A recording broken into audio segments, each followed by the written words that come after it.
এবার অন্যান্য প্রসঙ্গ। মেজর সিনহা হত্যা মামলায় ওসি প্রদীপ ও লিয়াকত-আলীর মৃত্যুদণ্ড বহাল রেখেছেন হাইকোর্ট। একই সঙ্গে 6 আসামির যাবজ্জীবন দণ্ড বহাল রেখেছেন আদালত। এছাড়া প্রত্যেক আসামির 50,000 টাকার জরিমানার আদেশ বহাল রাখা হয়েছে রায়ে।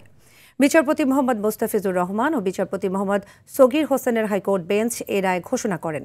2020 সালের 31 জুলাই রাতে কক্সবাজারের টেকনাফ মেরিন ড্রাইভ সড়কের একটি চেকপোস্টে পুলিশের গুলিতে নিহত হন সাবেক সেনা কর্মকর্তা মেজর সিনহা মোহাম্মদ রাশেদ খান। শুনানি শেষে 2022 সালের 31 জানুয়ারি কক্সবাজারের জেলা ও দায়রা জজ আদালত এক রায়ে টেকনাফ থানার সাবেক ওসি প্রদীপ কুমার দাস ও লিয়াকত-আলীকে মৃত্যুদণ্ড দেয়। পরে দণ্ডিত আসামিরা আপিল করেন।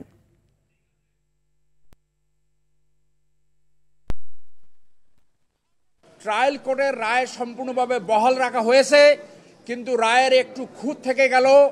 এসপি মাসুদ যদি সঠিক দায়িত্ব পালন করতেন তাহলে সিনহাসহ 2 থেকে 300 মানুষের জীবন এইভাবে হানি হতো না। আমরা মনে করি বিচারের এই ক্ষতটি অ্যাপিলেট ডিভিশন টেক কেয়ার করবেন এবং অ্যাপিলেট ডিভিশনে এসপি মাসুদের বিরুদ্ধে যথাযথ প্রসিডিংস জোড়ো করে শাস্তির সম্মুখীন করা হবে। আমরা আপাতত সন্তুষ্ট।